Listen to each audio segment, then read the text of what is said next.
Hola, muy buenas tardes tengan todas y todos. Bienvenidos y bienvenidas a la presentación de la revista Cultura de Paz y Derechos Humanos en su número 8, Violencia de Género. Con mucho gusto le damos la palabra a la diputada Mónica Robles Barajas, a quien tenemos como invitada de honor y dará las palabras de bienvenida a este evento. Muchísimas gracias, diputada, por acompañarnos. Micrófono, Mónica. Prende tu micrófono. Ahí está, ya. Muchas gracias, querida Mayra, y muy buen día a todas y a todos. Me complace mucho poder saludarles este día y sobre todo tener la oportunidad de abrir este espacio para la presentación virtual de la revista de divulgación Cultura de Paz y Derechos Humanos en su versión 8, número 8, que aborda un tema que me llega pues cercano al corazón. Es parte de las causas que desde este congreso hemos abanderado, que es la violencia de género contra las mujeres. Agradezco sinceramente la invitación que me hizo la maestra Mayra Ledesma Ronte, directora de la Cultura de Paz y Derechos Humanos, para dar estas palabras de bienvenida. Quiero felicitar a todo el equipo por este 8º número, pues sabemos que representa todo un reto dar continuidad a una estrategia de comunicación que aborda tan diversos temas que tienen que ver con derechos humanos y particularmente cuando hablamos de la violencia hacia las mujeres y hacerlo desde una visión profesional, aprovechando la experiencia, la formación y la enorme capacidad de muchas mujeres que desde la pluralidad de su trabajo, o mujeres y hombres, porque los artículos también están escritos algunos por hombres, que desde la pluralidad de su trabajo, permítanme, se borró. Permítanme un segundo. Claro que sí, diputada. No se preocupe. Algo pasó aquí en mi pantalla. Pero bueno, decirles eso, que desde la pluralidad de su trabajo, pues aportan experiencia y lo hacen con un criterio profesional, científico, y que con ello, bueno, nos ayudan a la generación de políticas públicas que permiten la prevención, la atención, la erradicación de esta problemática desde hace décadas, pues desafortunadamente es parte de la realidad veracruzana. Los temas contenidos en este número 8 de la revista: la violencia contra las mujeres en el ámbito laboral, la violencia de género, los referidos a las mujeres indígenas desde la experiencia de la red de promotoras de los derechos de las mujeres indígenas, los sistemas normativos de las comunidades indígenas, los relacionados con las tareas del cuidado en medio de un sistema de muerte, los referentes a derechos sexuales y reproductivos, la interrupción voluntaria del embarazo, así como el combate de la trata desde el sector del turismo, son una clara muestra de que los problemas que enfrentan las mujeres en distintos ámbitos pueden abordarse desde diferentes disciplinas con una perspectiva de género y una visión crítica, científica, explicativa de lo que acontece en la vida de una diversidad de mujeres veracruzanas, tanto de las zonas urbanas como rurales y las indígenas. En cada uno de estos artículos se tocan aspectos fundamentales de la violencia contra las mujeres. Quisiera destacar algunos de ellos. Por ejemplo, el acoso y hostigamiento en el ámbito laboral, que es uno de los temas que ha cobrado gran relevancia a nivel mundial, y nuestros centros de trabajo, tanto públicos como privados, no están obviamente exentos de esta problemática. Como bien dice Cristian Ibeth Huerta Dávila, se hace necesaria una coordinación interinstitucional que permita generar ambientes laborales libres de violencia, pero sobre todo es fundamental la capacitación para la implementación del protocolo sobre hostigamiento sexual y acoso sexual que el Ejecutivo Estatal anunció hace ya desde 2 años. De enorme relevancia es también el artículo relacionado con la violencia dirigida hacia las mujeres indígenas, además en el marco del Día Internacional de los Pueblos Originarios. Me parece que este es un tema muy relevante, un título que no solo se destaca la situación de la violencia que se vive en distintos municipios indígenas de Veracruz, bien documentado por la maestra Nelly del Ángel Flores, sino que además propone como indispensables los enfoques de género, de interculturalidad necesarios y complementarios para el adecuado análisis de las diversas situaciones de violencia, discriminación y vulneración de los derechos fundamentales de las mujeres indígenas. En este sentido, quisiera destacar también el reto que enfrentan las autoridades estatales del gobierno de Veracruz en materia de atención a las víctimas de violencia en los municipios indígenas, por lo que resulta indispensable el reconocimiento del cuarto nivel de gobierno, esto es, el gobierno de pueblos indígenas, y la posibilidad de generar sus propios mecanismos de gobernanza, para lo que resulta indispensable el consultar y construir con sus representantes el marco de atención intercultural que tanto hace falta en nuestro país, como bien lo señalan en su artículo David Peña Rodríguez Edwin y Alan Piñón González. En el tema de los derechos de pueblos y comunidades indígenas, quiero enfatizar también el artículo referente a la Agenda Regional de Mujeres Indígenas, documento que, como bien lo señala la Red de Promotoras por los Derechos Humanos de las Mujeres Indígenas, es la voz de las mujeres en la Sierra de Songolica. Las propuestas de solución a los diversos problemas que enfrentan contenidos en esta agenda representan acciones que estoy segura no solo podrán incidir en la política local para transformar la realidad de las mujeres de la sierra, sino que pueden también construir acciones precisas para una agenda legislativa. No cabe duda que todos los textos que reúne este número son importantes, pero por abono del tiempo quisiera hacer finalmente la mención especial a aquellos relacionados con los retos y propuestas para la implementación de la interrupción voluntaria del embarazo en México y el de la inconstitucionalidad por omisión legislativa ante la despenalización del aborto en Veracruz, escritos el primero por mi querida amiga Esperanza Delgado Herrera de Fundación Mexfam y el segundo por la maestra Lorna Briseida Herrera García de la Dirección General de Cultura de Paz y Derechos Humanos. Sin duda alguna, en ambos artículos podemos encontrar graves violaciones a los derechos sexuales y reproductivos de las mujeres que les generan en consecuencia una discriminación flagrante por impedirles el acceso a la igualdad ante la ley.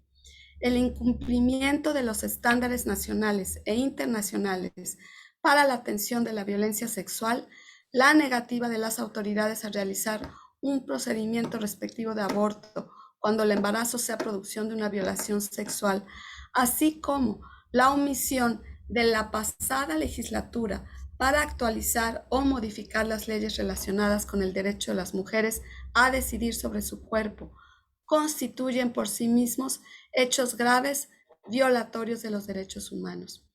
Y bajo esta perspectiva, pues con mucho gusto quiero anunciarles, comentarles algo que ya es de conocimiento de todos ustedes, que el pasado 15 de julio presenté la iniciativa de reforma al capítulo completo del delito de aborto y que fue aprobada en este Congreso por una mayoría de votos el pasado 20 de julio.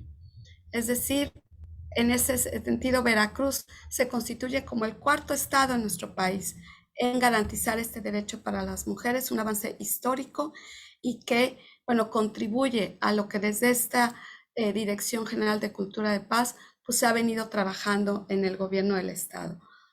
Mayores derechos para todas y todos los veracruzanos. Estoy convencida que esta reforma y también de que la criminalización del aborto es la materialización de la idea estereotipada de que la maternidad es la función obligatoria de las mujeres. Y idea que continúa permeando no solo la cultura, sino algunas de las instituciones del Estado, como así lo manifiesta Esperanza en su artículo frente a la negativa de interrumpir un embarazo, lo que representa una violación a los derechos humanos de estas mujeres en situación de violencia sexual. Estoy cierta de que al considerar a las mujeres como personas autónomas y libres en sus decisiones, como lo perceptúa la Constitución, se hacen inviables todas aquellas normas que desconocen la condición humana mínima del ser humano como ser capaz de decidir sobre su propio rumbo, su opción de vida, su proyecto de vida. Estimadas compañeras, señoras y señores, les invito cordialmente a la lectura de estos artículos porque cada uno de ellos contiene una riqueza de información que permite comprender de mejor manera las diferentes caras de la violencia contra las mujeres. Muchas gracias, querida Mayra, al equipo de la Dirección de Cultura de Paz y Derechos Humanos, al Centro Estatal de Prevención Social de la Violencia y la Delincuencia. Mi respeto y admiración para cada una de las autoras y los autores de estos artículos. Muchas gracias. Muchísimas gracias por tus palabras, estimadísima diputada. Aprovecho este espacio para reconocerte y felicitarte por enarbolar la lucha por la igualdad de las mujeres en Veracruz, particularmente por lo que acabas de mencionar, ¿no? Tu fundamental impulso para promover y su posterior aprobación del decreto número 857, que reforma una serie de artículos y deroga otros de todo el Código Penal para el Estado Libre y Soberano de Veracruz en esta 65ª legislatura del Estado de Veracruz, y que con ello se despenaliza el aborto a las mujeres. Estas modificaciones a la ley modernizan las causales del delito de aborto a partir de los 3 meses y los vuelve más específicos, permitiendo así la interrupción voluntaria del embarazo bajo causales concretas. Enhorabuena para las mujeres, adolescentes y niñas de nuestro estado. Muchísimas gracias, diputada, por su papel histórico en esta lucha combativa y colectiva por la defensa de los derechos humanos y en particular por los derechos sexuales y reproductivos de las mujeres. Muchas gracias a ti, Mayra, por el reconocimiento, pero sabemos bien que es un reconocimiento colectivo, que este logro es el logro de muchas mujeres, hombres como tú, como muchos que están en este panel, pues que han apoyado esta causa y por eso es que fue posible lograrlo. Gracias, gracias y felicidades por el trabajo, Mayra. Muchas gracias, diputada. Exactamente, es un esfuerzo histórico del muy largo aliento y que se ve ahora logrado con esta reforma, y ahora lo que toca pues es un montoncísimo de trabajo para realmente poderla implementar. Bueno, claro. El Centro Estatal de Prevención Social de la Violencia y la Delincuencia con Participación Ciudadana, CEPREVIDE, órgano sectorizado de la Secretaría Ejecutiva del Sistema y del Consejo Estatal de Seguridad Pública, en colaboración con la Dirección General de Cultura de Paz y Derechos Humanos de esta Secretaría de Gobierno del Estado, responsable del programa especial Cultura de Paz y Derechos Humanos, tenemos el agrado de presentar esta revista número 8 con el tema Violencia de Género. La diferencia sexual ha sido utilizada siglo tras siglo como fundamento para argumentar que hombres y mujeres experimentan destinos diferentes, habilidades dispares, necesidades distintas, aspiraciones contrapuestas y destinos disímiles. La bibliografía elaborada al respecto ha revelado una amplia pluralidad de modos de interpretación y simbolización de la desigualdad entre hombres y mujeres. Así, la desigualdad y la violencia social, política y económica que viven las mujeres ha sido justificada en contextos socioculturales determinados. En consecuencia, la atención a la violencia de género debe incluir variables como clase, la etnia, la edad, la procedencia geográfica, el credo religioso, la diversidad sexual y de género, así como la condición de discapacidad, para evitar caer en generalizaciones que obvien las especificidades del contexto en que se produce esta violencia contra las mujeres, las adolescentes y las niñas.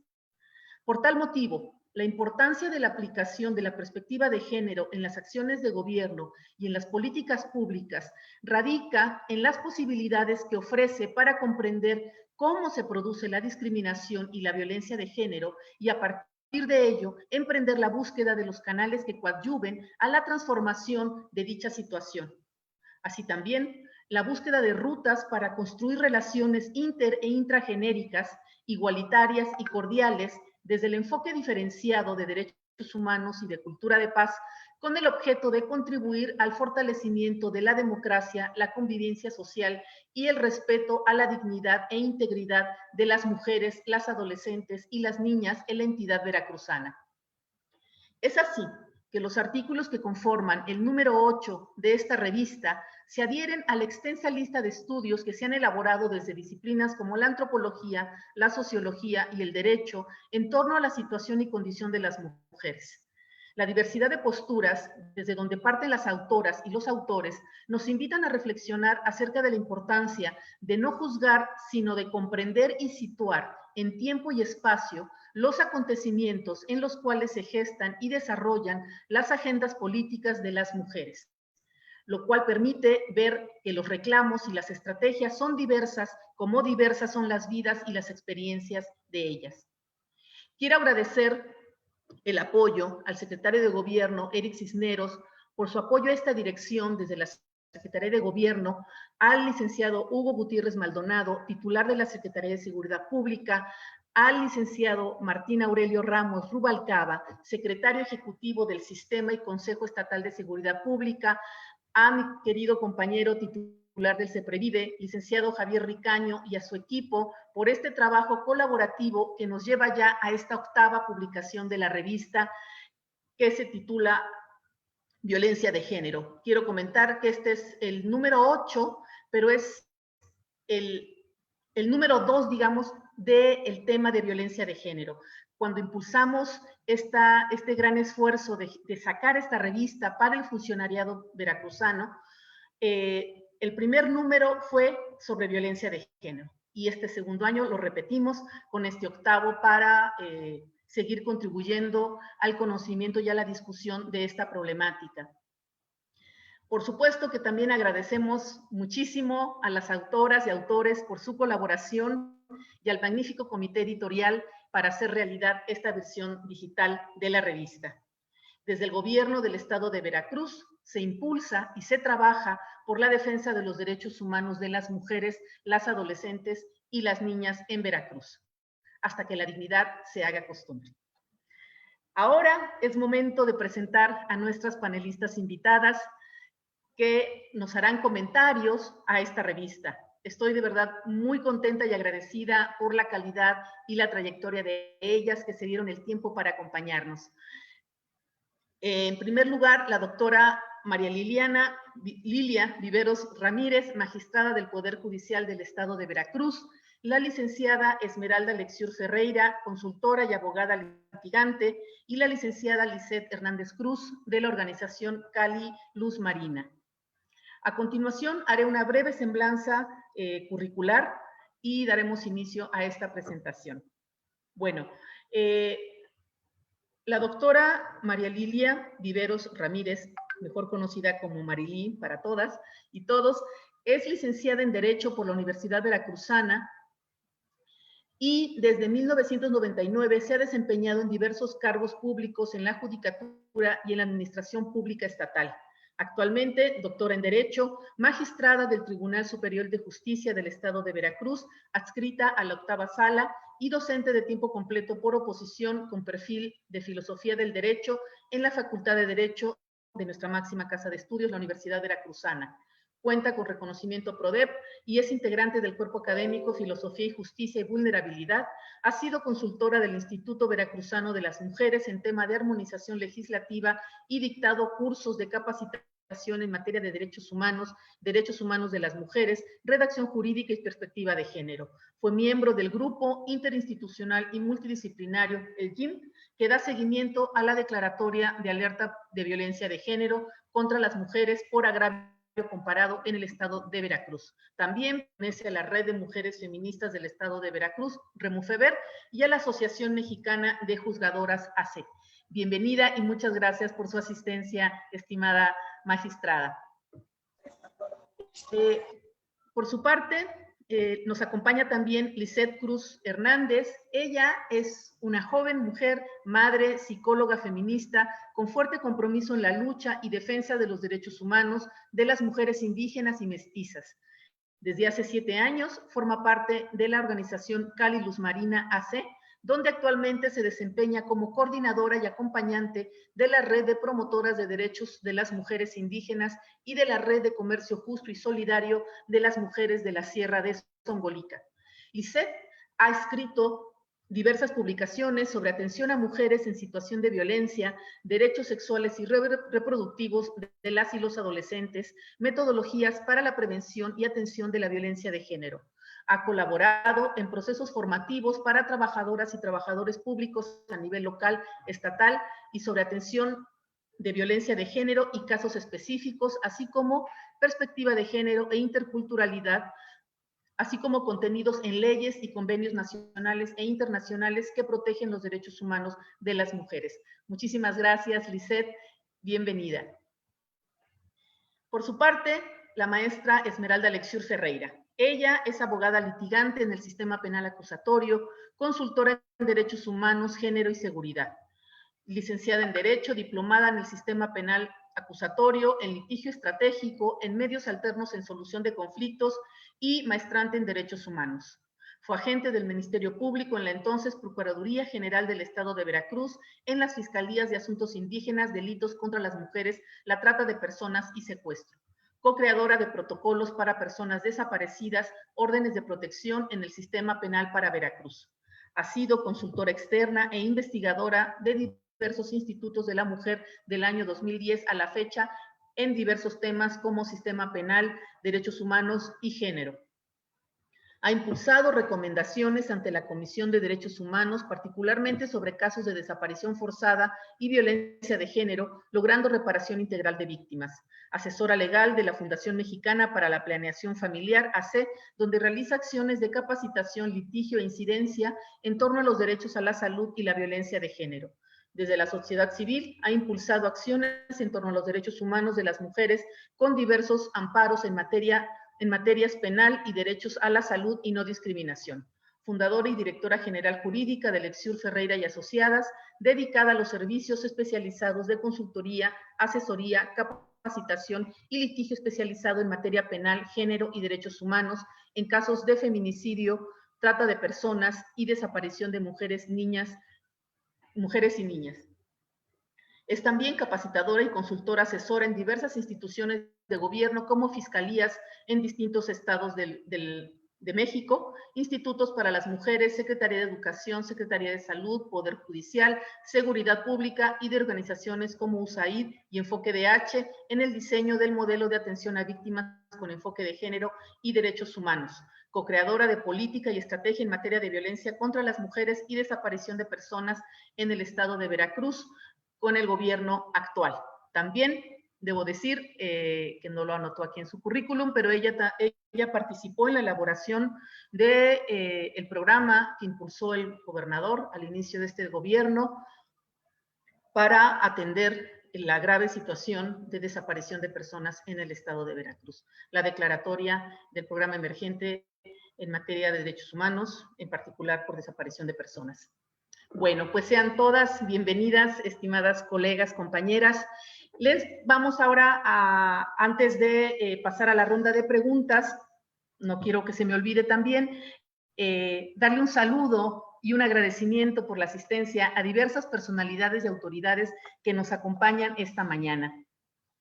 El ingeniero Eleazar Guerrero Barrera, director general de vinculación del institucional de la Secretaría de Seguridad Pública, a mi querida compañera titular de la Unidad de Género de la SSP, Adriana Bartley Córdoba, a la maestra Violeta Vargas García, especialista técnica del programa MUCPAS y enlace ONU Mujeres México de InMujeres, al maestro Iván Carlos Aguilar Alegre, director del Instituto de Formación Profesional de la Fiscalía, quien asiste en representación de la licenciada Verónica Hernández Guiadanz, fiscal general del Estado. A la doctora Guadalupe Osorno Maldonado, secretaria de Protección Civil, a licenciada Rosaya Prado Rivera, secretaria técnica de COESPO, a la licenciada Lorena del Carmen Mendoza, comisionada ejecutiva estatal de Atención Integral a Víctimas, al capitán Cuauhtémoc Zúñiga Bonilla, subsecretario de Operaciones de la Secretaría de Seguridad Pública, a mi querida licenciada Saraí Peña, subsecretaria de Prevención y Participación Ciudadana de la SSP, Licenciado, bienvenido Narciso Jacques Briones, director general del C4, maestra Omaira del Ángel Benavides, directora general del Centro de Evaluación y Control de Confianza, también de la SCP, a mis queridos compañeros de la Secretaría de Gobierno, licenciado Guilebaldo Maciel Mercado, director general del Instituto Veracruzano de la Defensoría Pública, al licenciado José Fernando Servín Hernández, director general de Consolidación del Sistema de Justicia Penal. También le doy la bienvenida al maestro José Francisco Ramírez Jiménez de World Vision México, a la licenciada Irma Hernández San Gabriel del Centro Estatal de Justicia para Mujeres, quien es la actual coordinadora. Bienvenida, estimada compañera. A la maestra Nancy Alejandra Ortiz Ochoa, directora general de Capacitación y Adiestramiento de Protección Civil de la SCP. A la maestra Alma Angélica Fuertes Jara, directora de Planeación y Regulación de Protección Civil de la Secretaría de Protección Civil. Bienvenida, maestra. A la maestra Roxana Enríquez Farías, del equipo mexicano de Antropología Forense, EMAF. A la licenciada Esperanza Delgado Herrera, de la Fundación para la Planeación Familiar AC, MEXFAM. A la psicóloga Marta Alicia Delgado Portales, de la Dirección de Educación Especial de la Secretaría de Educación de Veracruz. A la maestra Zaira Fabiola del Toro Olivares, asesora del Código de Conducta Nacional. A la maestra Liliana Sánchez Barcelata, jefa de Departamento Operativo del Centro de Justicia para Mujeres. Al licenciado David Peña Rodríguez, director jurídico de Grupo Acción y Derechos Humanos y Justicia Social AC. Bienvenido, compañero. A Edwin Alán Piñón González, encargado de litigio estratégico en GADAX. A mi querida compañera, la maestra Luzgarda Madrigal Valdés, procuradora de protección de niñas, niños y adolescentes del DIF estatal. A la maestra María del Montserrat Díaz, procuradora municipal de protección de niñas, niños y adolescentes del Ayuntamiento de Jalapa. A la psicóloga Ana Mauritet del Ángel, del Consejo Veracruzano de Investigación Científica y Tecnológica. A la doctora Mónica Mendoza Madrigal, encargada del Centro de Estudios para la Igualdad de Derechos Humanos del Congreso del Estado. A mi querida compañera del IBAIS, directora, maestra Xochitl Molina, bienvenida. A la licenciada Adi María Gómez, subdirectora de Vinculación Institucional y Fortalecimiento Municipal del Instituto Veracruzano de las Mujeres, y al maestro Arturo Márquez Murrieta, asesor de gobierno en materia de derechos humanos del gobernador Cuitláhuac García Jiménez. También quiero agradecer a todas mis queridísimas y guerreras compañeras de las unidades de género de la AP. Y también saludo con mucho gusto a distintas personalidades y funcionariado público de los ayuntamientos de Boca del Río, Catemaco, Chacastianguis, Chontla, Coahuitlán, Acatlán, Alto Tonga, Naulinco, Naranjal, Naranjos Amatlán, Nautla, Orizaba, Tampico Alto, Tempoal, Alvarado, Cazones, de Herrera, Chiconamel, La Perla, Los Reyes, Nanchital de Cárdenas del Río, Sayula, Alemán, Tenampa, Izhuatlancillo y muchos más. De verdad les agradezco su asistencia, ya que este evento es justo para ustedes, esta revista es para ustedes. Bueno, iniciamos la primera ronda de preguntas. La dinámica de este día es, vamos a lanzar 3 rondas de preguntas y nuestras invitadas van a contestar, mientras al público que nos acompaña a través de las redes sociales, les invitamos a que también nos puedan hacer sus comentarios y escriban sus preguntas en el área de comentarios, y haremos llegar estas preguntas al panel para que nos den también sus comentarios y podamos hacer más interactiva esta presentación. Bueno, también quiero decir que por razones de agenda, la maestra Esmeralda Lexiur nos va a acompañar solamente una parte, la primera parte de esta mañana, por lo que ahí con ella vamos a empezar para que podamos aprovechar su participación.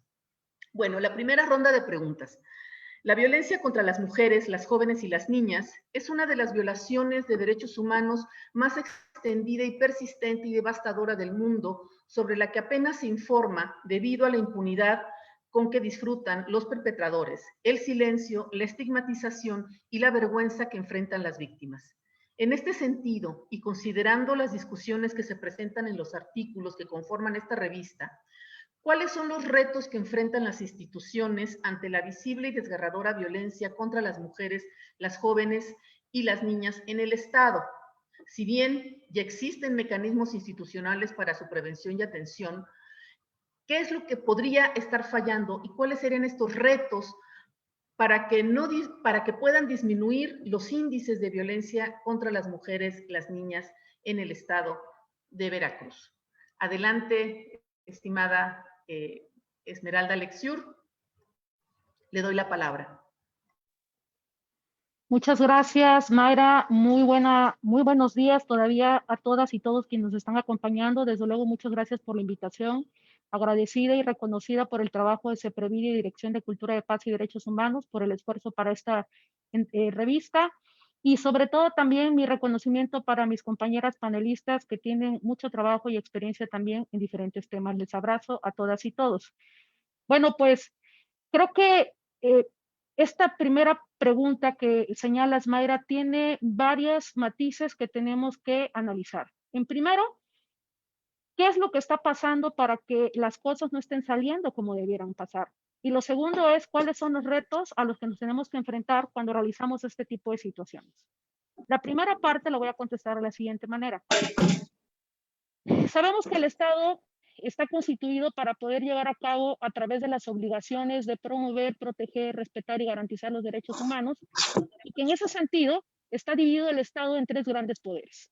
Cuando estos tres poderes no logran un equilibrio ni compartir tampoco las responsabilidades mutuas entre uno y otro, lo que sucede es que tenemos un Estado que no puede garantizar todos esos derechos humanos. De tal manera que si el Ejecutivo eventualmente realiza acciones de políticas públicas que no son impulsadas con presupuestos necesarios por parte de la legislatura y al mismo tiempo en los procesos que tienen que ver con los temas tan relevantes como son la corrupción, las fiscalías o los poderes judiciales no trabajan aparte de llevar a cabo aquellas acciones para acabar con este tipo de delitos, lo que vamos a encontrar entonces es que definitivamente no va a haber política pública que pueda soportar y dar respuesta a todas las grandes problemáticas que tiene el Estado. Cuando hablamos del tema de violencia de género, es un tema que ha sido repudiado por muchísimos gobiernos, ha costado mucho trabajo colocar en la agenda el tema, ha sido un tema que particularmente, hay que decirlo, con el gobierno actual, hablando del Estado de Veracruz, concretamente se han llevado a cabo algunas acciones tendientes a poder mejorar esta parte. Sin embargo, también hay otras acciones que son importantes reforzar. Por ejemplo, ¿cuáles son de los temas más importantes? Tenemos lo primero que garantizar es poder identificar y decir las cosas como son. Cuando estamos hablando de la violencia de género, estamos hablando de una violencia que abarca no solamente el ámbito privado, sino el ámbito público. De pronto, y a pesar de más de 40 años en que la parte de la violencia de género se ha venido impulsando en nuestro país, todavía a veces seguimos escuchando el discurso de que es imposible o que el Estado pueda contener o saber cómo una persona agresora va a privar de la vida a una mujer, por ejemplo, ¿no? ¿Cómo se puede detener la violencia familiar? Como si estos temas estuvieran invocados únicamente al ámbito privado, cuando esta situación es una discusión que ya fue terminada y que ya fue aclarada por la Corte Interamericana de los Derechos Humanos, en el caso González y otra contra el Estado mexicano, por compañeras y organizaciones de la sociedad civil que dieron acompañamiento a estas víctimas, y desde el 2009 que se emite esta resolución al día de hoy, parece mentira, pero como lo ha establecido muchas veces quienes llevaron este litigio, siguen diciendo que no, ¿por qué seguimos hablando de campo algodonero en el año 2021 como si fuera una panacea? Bueno, lamentablemente, porque a pesar de que han pasado muchos años, la violencia de género sigue siendo un tema que no ha sido atendido como se debe ni comprendido. Y por ejemplo, aquí me remito a la situación específica de qué pasa cuando la agresión sucede en casa, el tema de violencia familiar, el tema de los feminicidios, el tema que se combina con esa violencia de género y otros tipos de violencia, como por ejemplo el tema de las desapariciones.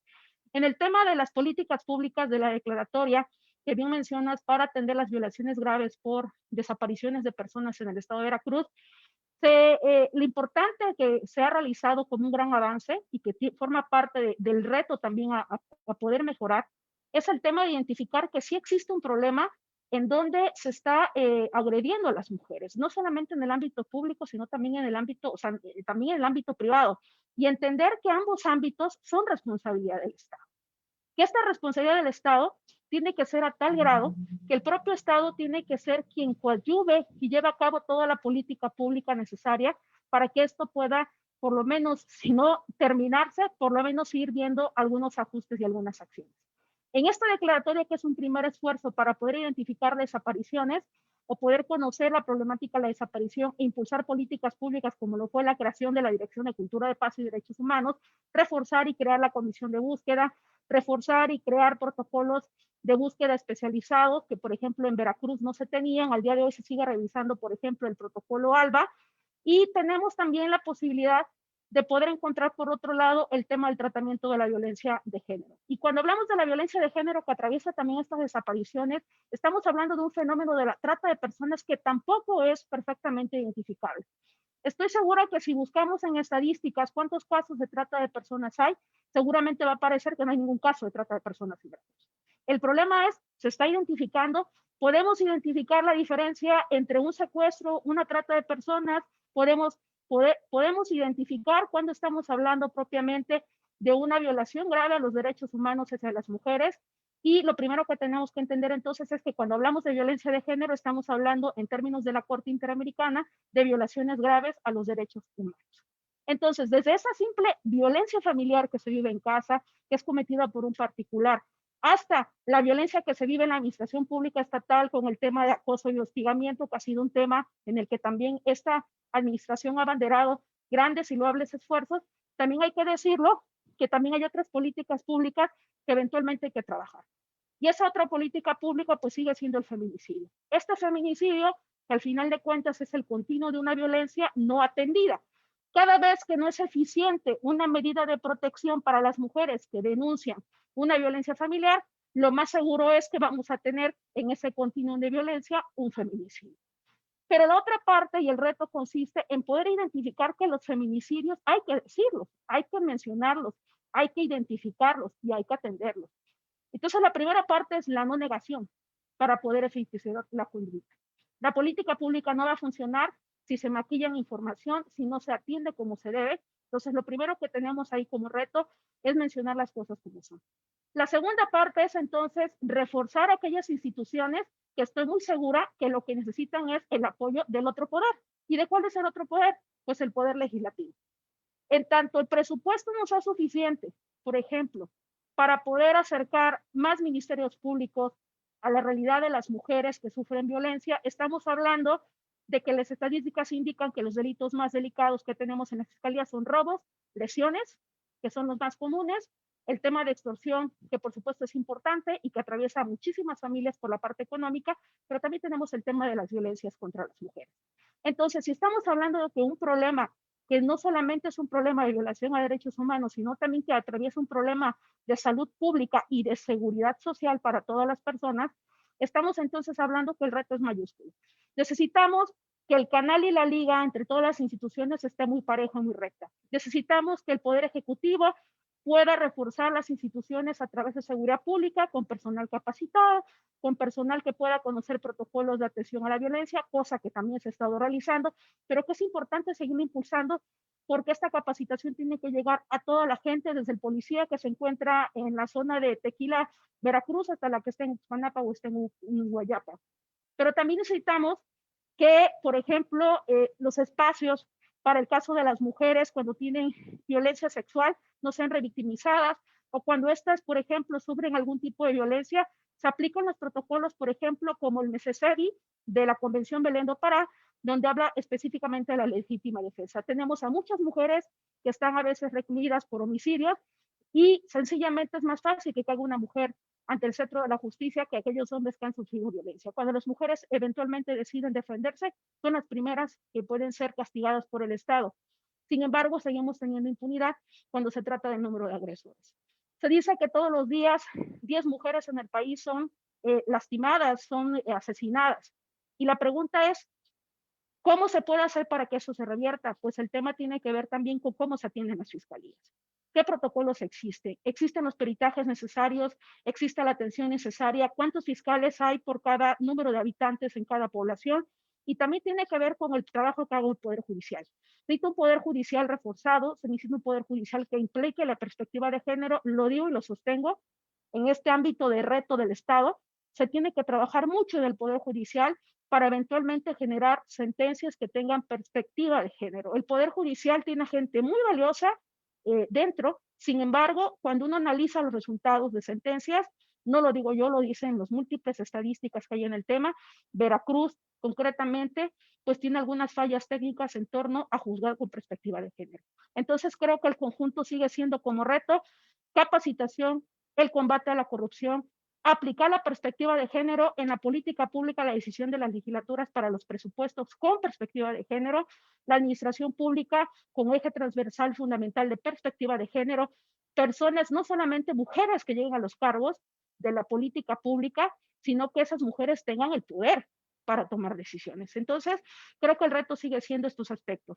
Generar políticas públicas que permitan que se haga realidad los deseos de las mujeres, una vida libre de violencia, pero esta vida libre de violencia necesita que los tres poderes se coordinen y trabajen. Y por último, como estamos hablando de cultura de paz, por supuesto que uno de los retos más importantes, y soy una convencida de ello, estamos trabajando en un proceso de justicia, de una justicia transicional. Creo que es una buena oportunidad para que en ese ámbito del trabajo que ha realizado la cultura de paz y derechos humanos en Veracruz, hay que decirlo, la única en el país en ese sentido, y eso habla de un esfuerzo que se quiere realizar, sí se debe tomar en cuenta que la sociedad también tenemos que participar. Esos tiempos en donde pensamos que la situación del país únicamente depende del Estado, aunque por supuesto son los primeros obligados, esos tiempos ya no existen. Tenemos que ser coparticipativos, tenemos que darnos cuenta de intolerar la corrupción, de no permitir que la violencia exista, de no solapar a gente que está cometiendo delitos y sobre todo de hacer los señalamientos necesarios cuando se está cometiendo una violencia de género contra las mujeres que lamentablemente es múltiple y que lamentablemente atraviesa cualquier tipo de institución. Todas las instituciones, la administración pública estatal, organismos autónomos descentralizados del Estado, tienen de alguna u otra manera la obligación siempre de atender a las mujeres, ya sea en su calidad de víctima o como recepcionarias de beneficios que de manera diferenciada tienen que permitírseles por la situación en donde definitivamente a las mujeres siempre históricamente les cuesta mucho más trabajo poder acceder a todos sus derechos. Por aquí me quedo. Muchísimas gracias, Esmeralda. Le damos la voz a la psicóloga Lisette Hernández de Cali Luz Marina. Adelante, compañera. Hola, ¿qué tal? Pues igualmente un gusto compartir con ustedes nuevamente. Estoy muy contenta.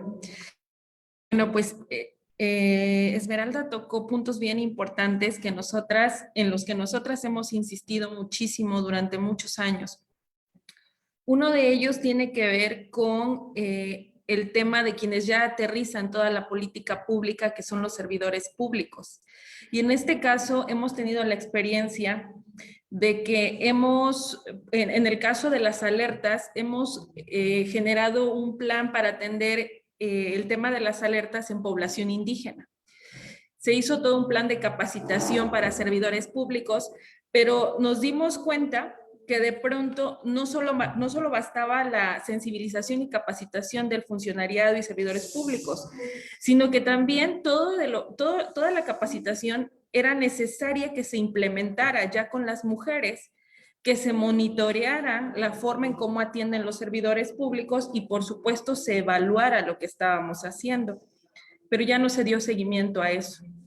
Entonces nos hemos topado una y otra vez con que se implementan políticas públicas fallidas, planes, programas, etcétera, que le cuestan la vida a las mujeres. Entonces, esa es la parte en la que hemos insistido muchas veces, porque nosotras como asociación civil hemos fungido durante muchos años como un puente entre las mujeres y las instituciones. Entonces, tratamos de mediar en ese sentido, porque como bien lo decía Esmeralda, una parte importante de que esto funcione es que la sociedad civil también participe en estos procesos. Entonces, creemos que nosotras hemos estado participando desde la promoción, siendo ese puente, pero también a través de la coadyuvancia, porque a veces también nos hemos dado cuenta que justamente porque no hay el presupuesto adecuado dentro de las instituciones, nosotras hemos tenido que asumir trámites que le tocan a las instituciones y lo hacemos de la mejor gana con tal de que haya mujeres que accedan a la justicia.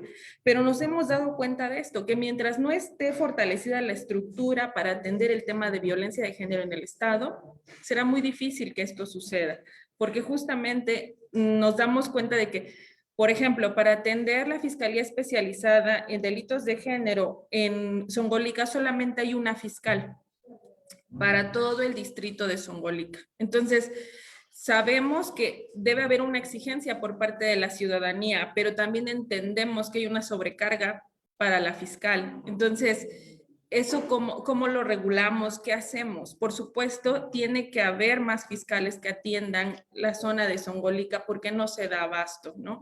En estos últimos meses hemos tenido la experiencia de poder, de recibir la colaboración de la Fiscalía especializada a nivel estatal, justamente para dar empuje, impulso a casos que teníamos ya desde 2017 y que no habían avanzado, por una u otra situación no habían avanzado. Pero también nos topamos con que solamente hay una persona encargada en la Fiscalía de Zongolica para atender esto. Entonces, de repente también nos damos cuenta que incluso el Estado, con sus servidores públicos, con quienes implementan la política pública, también es violento, ¿no?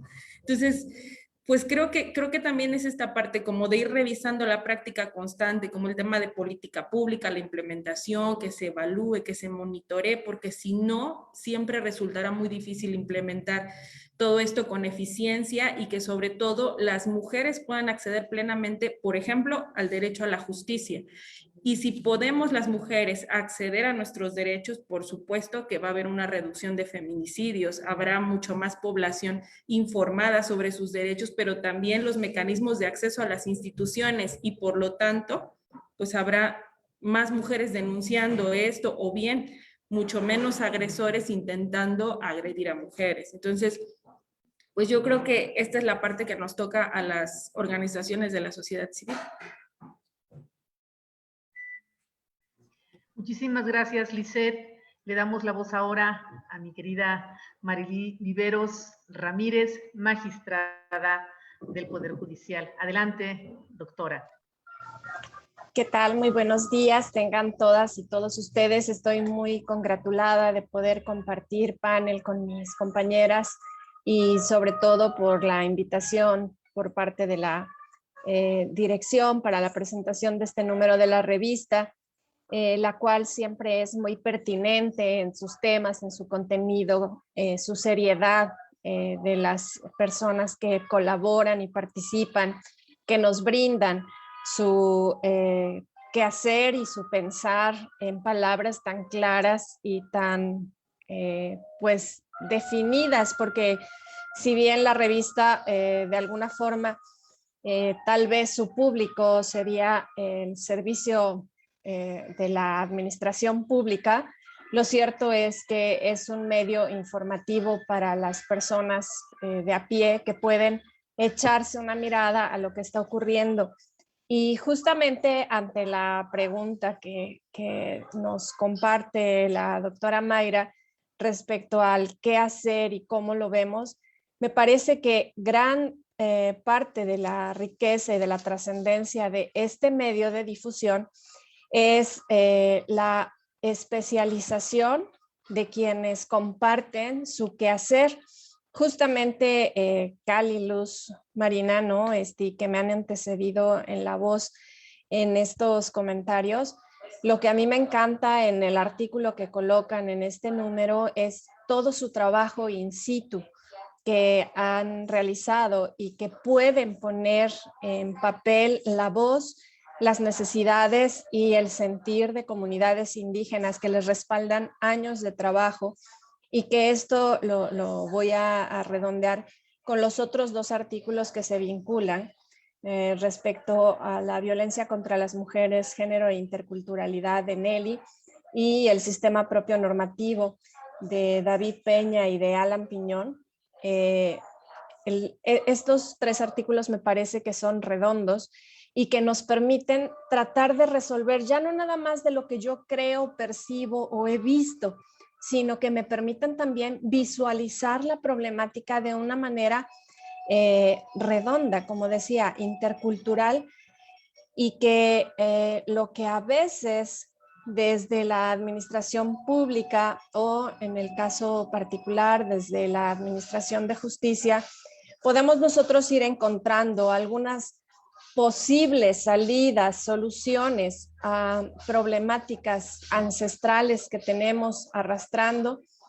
Lo que a mí me da es que luces, porque en un momento determinado ya no nada más parto de mi creencia o de mi experiencia, sino que la revista lo que me permite a mí es abrevar de gente seria que está haciendo observaciones y que ya no nada más puedo realizar una crítica a mi propio trabajo desde mis propios errores, sino la apertura con la que servidoras y servidores públicos debemos de tomar estos comentarios que se colocan en forma de artículos para poder revisar nuestro propio quehacer y tratar de establecer los patrones, las referencias, los nuevos paradigmas con los cuales la ciudadanía está esperando que se realice nuestro quehacer, ¿no?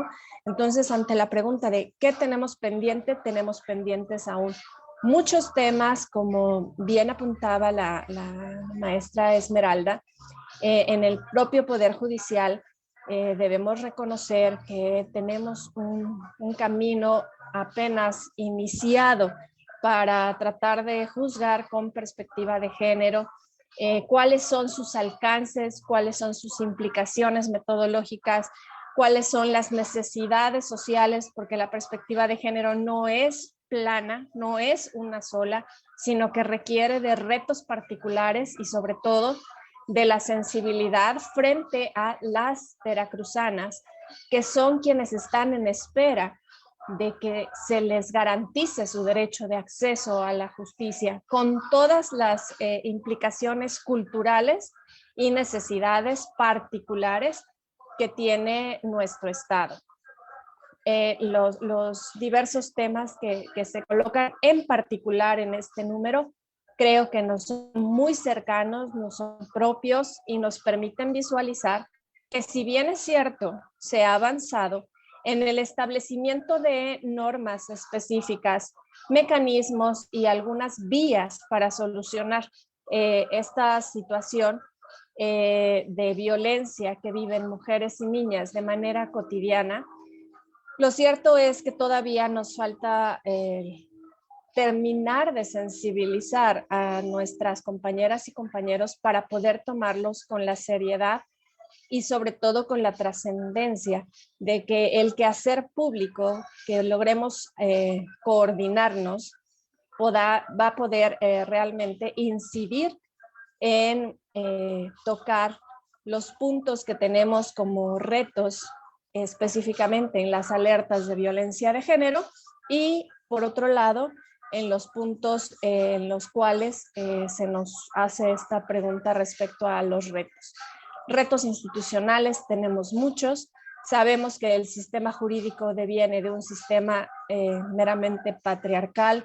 Su estructura es violenta para las niñas, para los niños, para las mujeres y obviamente implica limitaciones y estructuras que no son un piso parejo para el acceso a la justicia de todas las personas. Sería cuanto hasta ahora, querida Mayra. Muchísimas gracias, doctora. Vamos a la siguiente ronda de preguntas. En los artículos se visualizan diferentes posturas y perspectivas de cómo abordar y dar respuesta a la violencia contra las mujeres. En este tenor, la participación de las organizaciones de la sociedad civil ha sido clave para el impulso de políticas públicas, pero ¿cuál ha sido el camino que han recorrido las compañeras y por qué es importante que las peticiones y propuestas de las organizaciones de la sociedad civil sean incluido y consideradas en las acciones programadas programas y políticas para atender la problemática. ¿Qué obstáculos consideran que enfrentan las colectivas y las organizaciones para las exigencias de las mujeres respecto a la atención, prevención y erradicación de la violencia, y que la erradicación de la violencia se traduzca en políticas públicas? Le damos la palabra a la maestra Esmeralda Alexiur. Adelante. Muchas gracias. Esta pregunta pudiéramos estar infinitamente y enunciar una serie de motivos, y voy a retirar la palabra motivos, de razones, porque las razones tienen forma de poderse justificar, de poderse acreditar a diferencia de los motivos, para poder decir por qué es importante escuchar la voz de la organización de la sociedad civil.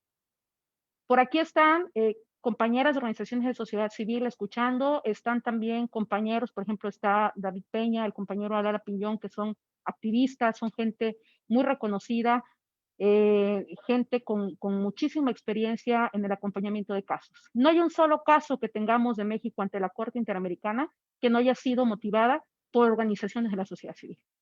Las grandes transformaciones jurídicas, de contexto, de hecho, de políticas públicas, han tenido detrás la lucha de organizaciones de la sociedad civil que siempre llegan primero con los criterios, pero a quienes regularmente en el estado opresor, en el estado cuadrado, no se visualiza como algo serio. Y pongo un ejemplo. En el 2005, en Veracruz, el tema de derechos humanos era intocable. No existían protocolos de búsqueda, no se hablaba de norma 046, la palabra violencia de género era inexistente, no existían medidas de protección. En el 2007 surge la Ley General de Acceso a las Mujeres a una Vida Libre de Violencia, y entonces me tocaba escuchar a mujeres de organizaciones de la sociedad civil. En ese entonces yo era servidora pública, era Ministerio Público, y me tocó escuchar a compañeras de organizaciones de la sociedad civil que al día de hoy tengo el gusto de conocer, pero que su impacto venía desde hace mucho tiempo atrás, y que de pronto, justo en la Sierra de Songolica, en la parte de Orizaba, llegaron a acompañar un caso de aborto y llegaron a hablar del tema de medidas de protección. La respuesta de aquel momento de todo Ministerio Público era que no se podían poner órdenes de protección porque no estaban en el Código Penal. Y entonces las organizaciones de sociedad civil nos decían, pero está en la Ley General de Acceso. Y el Ministerio Público cuadrado, incluyéndome, por supuesto, decíamos, no, espérate, pero es que tiene que estar en mi Código Penal porque si no, no la aplico. Y estábamos hablando de las medidas de protección que hoy en día existen y que no nada más son para el tema de violencia contra las mujeres, sino que también se utilizan en el ámbito de cualquier tipo de víctimas de cualquier tipo de delito. Y entonces podemos encontrar que los primeros hallazgos y la forma en la que se aplicó, por ejemplo, las primeras medidas de protección en la zona de Orizaba fue justo por el impulso, el acompañamiento, la capacitación y la apertura de ojos y de mentes que hicieron organizaciones de la sociedad civil. Cuando se llevó a cabo esta cuestión de las órdenes de protección, los jueces, cuando uno consignaba el caso, los jueces me hablaban por teléfono y me decían, licenciada, no sabes derecho. ¿Cómo que me estás diciendo que hay unas órdenes de protección que no vienen en el Código Penal y sí en la Ley de Acceso? Esa ley aparte, ¿qué onda? ¿Cómo la utilizas? Estamos hablando de un tema penal. Y se tenía uno que sentar a hablar con el juez, le teníamos que decir, es que esto es así, las leyes son así, esto sí es posible. Pero en ese entonces, de ignorantes, burras, desconocedoras del derecho, no se tachaban organizaciones de la sociedad civil. Cuando se ha hablado de casos, por ejemplo, como el de Campo Algodonero emblemático, estamos hablando de violencia de género, pero sí podemos hablar de todos los casos y seguramente quienes mejor podrían hacerlo serían quienes los llevaron, pero me atrevo a comentarles que una de las cosas más importantes era que el Estado mexicano en Campo Algodonero dijo, oye, ¿cómo es que yo voy a ser responsable de lo que le hicieron a esas mujeres si todo lo que hay hasta ahora en el contexto indica que fueron particulares? No hay el señalamiento de que fueran agentes del Estado. Y lo que la Corte le señala en Campo Algodonero al Estado mexicano es decirle, cuando tú firmaste la Belén do Pará, firmaste una convención que habla justo de prevenir, de sancionar radical la violencia contra las mujeres, tanto en el ámbito público como privado. Así que, si están en Ciudad Juárez, Chihuahua, si ahí fueron desaparecidas, si ahí fueron violentadas, y si ahí fueron asesinadas, digo, estoy parafraseando, ¿verdad? Finalmente, entonces sí es tu responsabilidad. Pero el Estado fue uno de los primeros argumentos que dijo, ¿yo por qué? Si yo no la maté, yo no la desaparecí, no fue ningún policía, no hay evidencia. Y la Corte le dijo, porque quien tiene la obligación estatal de proteger, prevenir, garantizar y respetar los derechos humanos de las mujeres, eres tú. Entonces, de lo que estamos hablando es que este discurso, que para nosotros viene con la reforma en materia de derechos humanos en el año 2011, es un tema que las organizaciones de la sociedad civil han traído siempre, absolutamente siempre. Y entonces nosotros podemos ver cualquier avance en la creación de los institutos de las mujeres, organizaciones de la sociedad civil, las propias medidas de protección para víctimas, la sociedad civil. Podemos ver el tema de Rosendo Radilla y el tema de desaparición. Vamos a encontrar detrás a sociedad civil que acompañó a tantas familias y acompaña todo el tiempo a familias. Cualquier política pública que hemos escuchado acerca de cualquier situación, incluyendo las alertas de violencia de género, por ejemplo, que existen en el Estado por violencia feminicida y agravio comparado, llevan detrás el esfuerzo de organizaciones de sociedad civil. Es decir, quienes siempre van un paso adelante es la organización civil. Y haciendo incidencia, trabajando, sentándose, participando, luchando mano a mano con el Estado, cuando se ha podido tener esta compatibilidad, cuando se ha podido establecer límites a la posibilidad de poder proteger a las mujeres, entonces se han logrado grandes beneficios. Sin embargo, ¿por qué motivo debemos seguir escuchando a sociedad civil y por qué es necesario? Porque siempre, absolutamente siempre hay que valorar la experiencia de quienes los tienen. Cuando estamos hablando en el ámbito de la salud, estamos hablando de que hay organizaciones de sociedad civil que saben perfectamente bien, por ejemplo, cómo atender a las mujeres víctimas de violencia sexual. Cuando estamos hablando de personas que pueden acompañar y llevar a cabo protocolos de protección, de búsqueda y protocolos que tienen que ver hoy en día con la investigación de feminicidio, vamos a encontrar que quienes han tenido una amplia experiencia aplican protocolos internacionales, llevan a cabo peritajes que a veces ni en las fiscalías conocen ni nunca han realizado, son justo sociedad civil. Cuando estamos hablando de cómo se hacen indicadores y cómo se proponen presupuestos con perspectiva de género, pues entonces también nuevamente puede estar de la mano sociedad civil. Lo que les quiero decir es que al final de cuentas, el trabajo bien importante es que la sociedad civil no tiene la fuerza para poder resolver todos los problemas de la sociedad, pero sí tiene la posibilidad, cuando el Estado va de la mano con ella y le escucha, para poder lograr grandes transformaciones. Y cuando eso ha pasado, cuando sociedad civil y el Estado se han reunido y dicen, ok, esto lo tenemos que hacer juntos, ¿saben qué ha pasado? Se han logrado avances en derechos humanos. Ese es el resultado. Analicemos cada episodio histórico de cómo se van reformando las cuestiones y nos vamos a dar cuenta en absoluto que en todo momento y siempre, cuando sociedad civil organizada, defensores de derechos humanos y el Estado se conjugan, si lo analizamos de manera objetiva, con razonamientos y no con motivos, nos vamos a dar cuenta que la evidencia está ahí, que siempre absolutamente sale mejor. Por eso estamos hablando de procesos de cultura de paz y derechos humanos, porque en estos procesos vamos juntos. Si no, no sirve absolutamente nada. Por ahí me quedo y muchas gracias. Muchísimas gracias, estimada Esmeralda Lexiur. Sé que después te vas a tener que retirar. Te agradezco mucho tu presencia y le damos la palabra a la compañera de Cali, Luz Marina. Lisette, adelante. Gracias. Pues mire, yo quizá hablo un poco de un proceso más concreto y quizá mi respuesta sea un poco más simple, ¿no? Pero en este caso, por ejemplo, lo hemos vivenciado con la red. Llevamos la agenda que pueden ver en la revista es un proceso que iniciamos desde 2017, ¿no? Y es que al final es eso, encaminar procesos. Y en este caso, bueno, ha sido como el de pronto escucharnos entre mujeres y poder expresar, ¿no? De voz propia la realidad en la que vivimos. Entonces, de pronto también el escucharnos, el juntarnos, el organizarnos, ha derivado en que también sepamos que nos podemos organizar para lograr objetivos concretos, como por ejemplo el tener una agenda, donde se vea plasmada la voz de las mujeres, incluso propuestas concretas que tienen ellas de acuerdo a sus contextos propios. Entonces, este ha sido un proceso que sí nos ha llevado muchos años, que hemos tenido que acompañar y que somos parte también de ese proceso, en el que también hemos emprendido acciones de incidencia, donde hemos tenido reuniones con servidores públicos de nivel estatal, municipal, y que muchas de ellas no han sido exitosas. Por ejemplo, nosotras hemos tenido más éxito con servidores públicos a nivel estatal que los propios municipales, ¿no? Siendo que los municipales están viendo el problema dentro de su realidad cercana.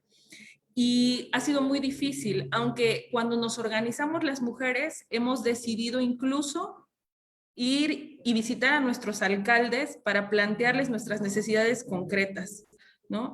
Y hemos tratado de dar seguimiento a esto. Esta agenda también ha sido como parte de un monitoreo que hicimos gracias al programa de impulso a la participación política de las mujeres, un programa que tiene el INE, en el que participamos en 2020, y pudimos hacer monitoreo de aquellas cosas que sí se lograron, que sí cambiaron, pero también de aquellas que no. Incluso también preguntarle a las mujeres cómo percibían su realidad, si sentían que esos derechos ya los estaban viviendo plenamente o que hacía falta algo. Muchas veces y en la mayoría de ellas nos topamos con que no los vivían plenamente y la mayoría de las demandas no estaban resueltas. Entonces ha sido como insistir. Es eso lo que hemos hecho de forma organizada, insistir en vivir dignamente, en que esas demandas que tenemos puedan ser escuchadas, pero también esas necesidades que tenemos puedan ser resueltas por el Estado. Entonces, creo que también, pues ha sido parte o es parte del trabajo de las organizaciones, pues organizarnos con las y los ciudadanos de a pie. En este caso, pues hemos sido nosotras con ciudadanas de a pie, mujeres de las comunidades que a lo mejor jamás habían sido escuchadas y que han tenido como el medio para poder ser escuchadas. Entonces, considero que nosotras también de algún modo formamos parte, o sea, somos ciudadanas que nos hemos conformado porque tenemos como de alguna manera igual aspiraciones de vivir dignamente en una sociedad mucho más justa e invitamos a otras ciudadanas a que se unan a esto. Entonces, a veces ni nos hemos topado como con el obstáculo de que no se nos ven como actoras serias, ¿no? Como que, como de pronto hemos sentido que a veces nuestro activismo se ve como ser como, pensémoslo de alguna manera, como ir y generar algún relajo, algo así, ¿no? Pero la realidad no es esa, sino que a veces no encontramos otras formas de hacer las solicitudes y cuando las hemos hecho no las hemos encontrado.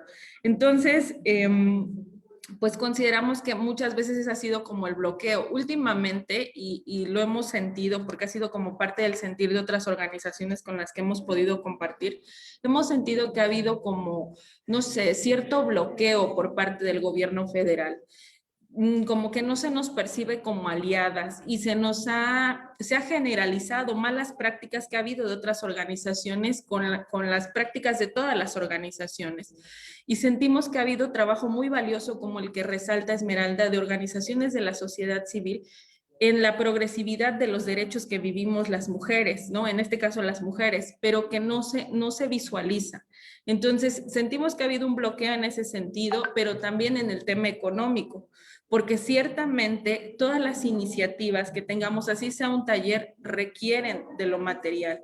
Entonces, sí hemos visto que muchas oportunidades, por ejemplo, de gestionar recursos a nivel nacional, se han bloqueado. Han sido pocos los espacios donde hemos podido acceder a ello. Entonces, sí nos hemos percibido ya o nos hemos sentido como no aliadas en algún momento cuando creo que sí hemos sido parte del avance y la progresividad de los derechos en el país. Esa sería mi aportación. Muchas gracias, Lisette. Le damos la palabra a la doctora Marily Viveros. Adelante, doctora. Gracias, Mayra. Bueno, pues a mí me parece que en un país democrático como el nuestro, la participación de las organizaciones civiles, la sociedad civil organizada, es fundamental. fundamental tanto por los efectos reales que tenemos, consecuencias, como ya lo mencionaba la compañera Esmeralda, respecto al impulso, ¿no? De ciertos mecanismos, incluso ante organismos internacionales, como en el quehacer cotidiano, como el ejemplo de Cali Luz Marina, como decía, que tiene años in situ trabajando hombro con hombro, escuchando las necesidades específicas de las mujeres en zonas indígenas.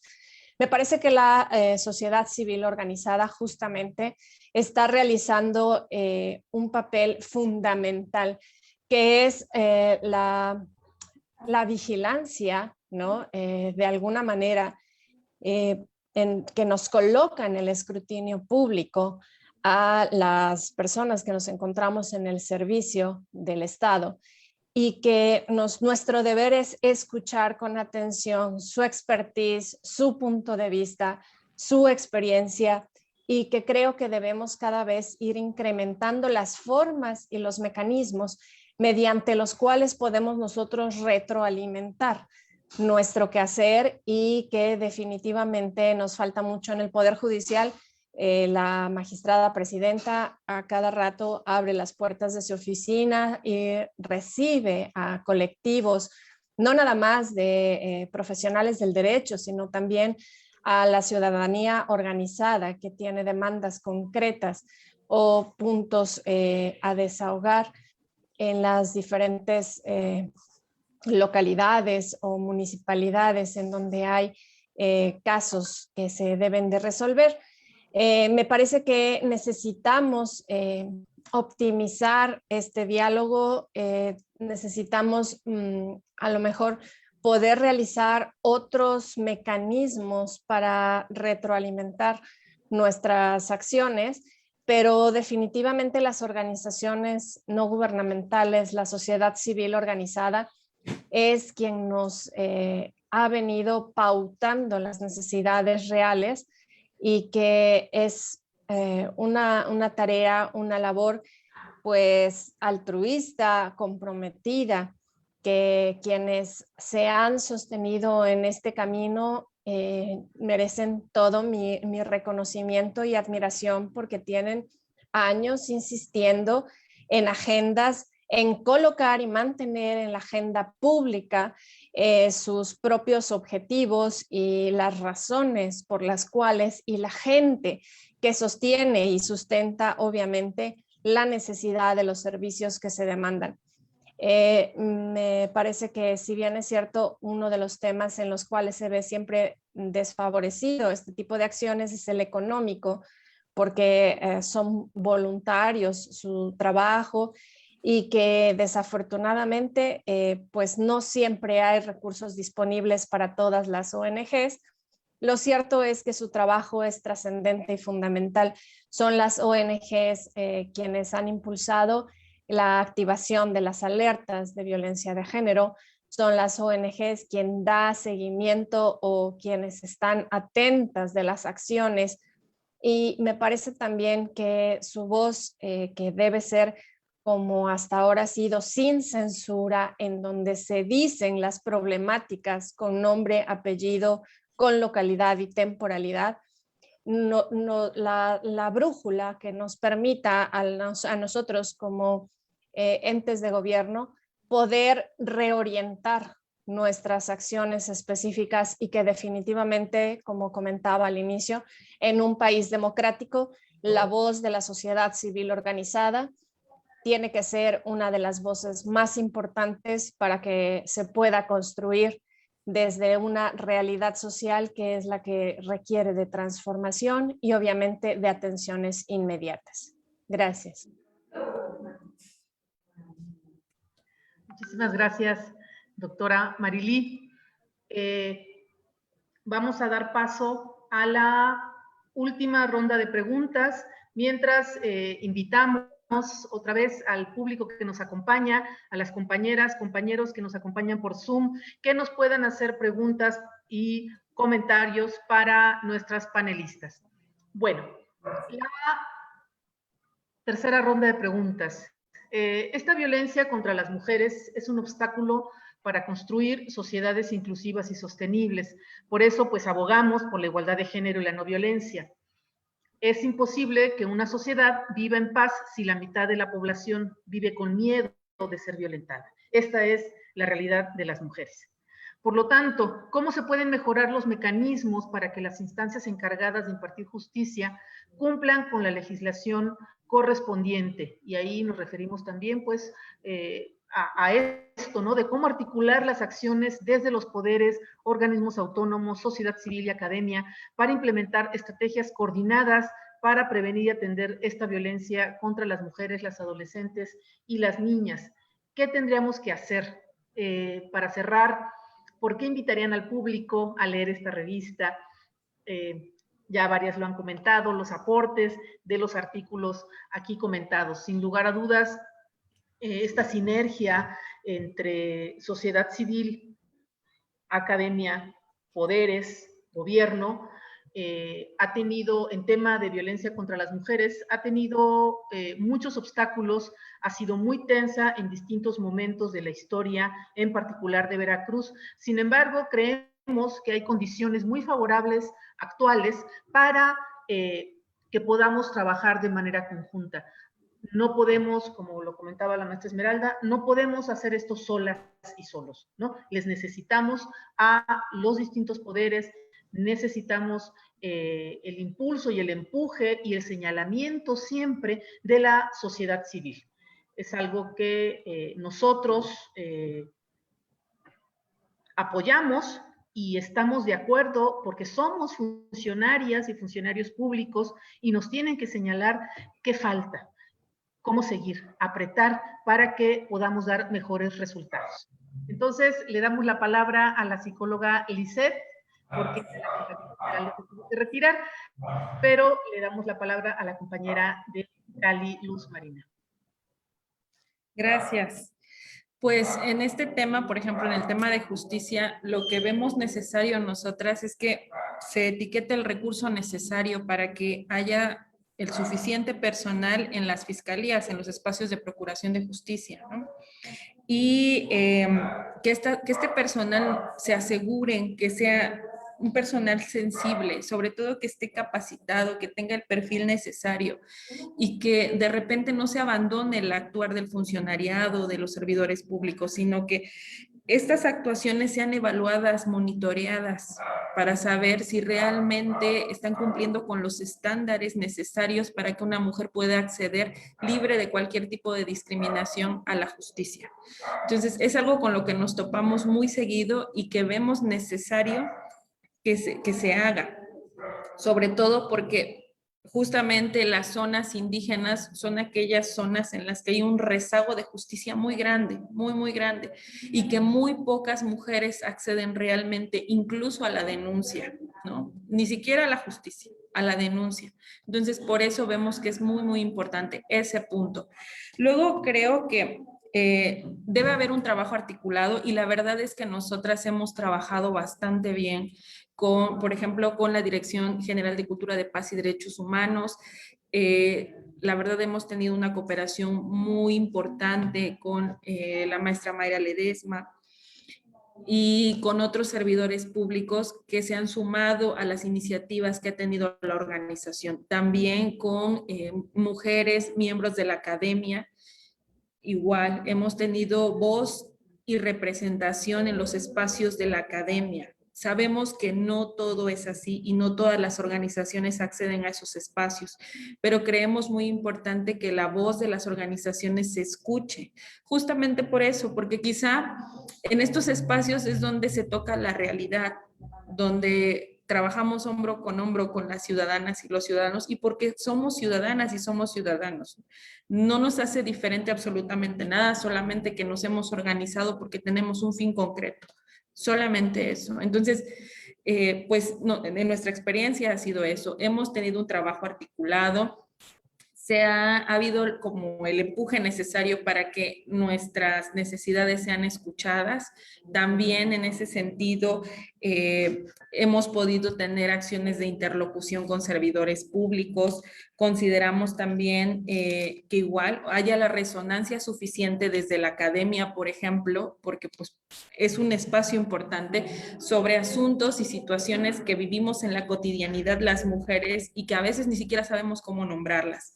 Pero el hecho de que la academia les dé resonancia es para nosotras importante. Por otro lado, también que esto, a través de estos espacios, pues se ha escuchado por las instituciones, los poderes, etcétera. ¿Para qué? Para que se haga la política pública necesaria. Y bueno, yo sí quisiera que fuera una política pública que se evaluara, porque muchas veces esa política pública no ha sido funcional, sobre todo porque no es aplicable a todos los contextos.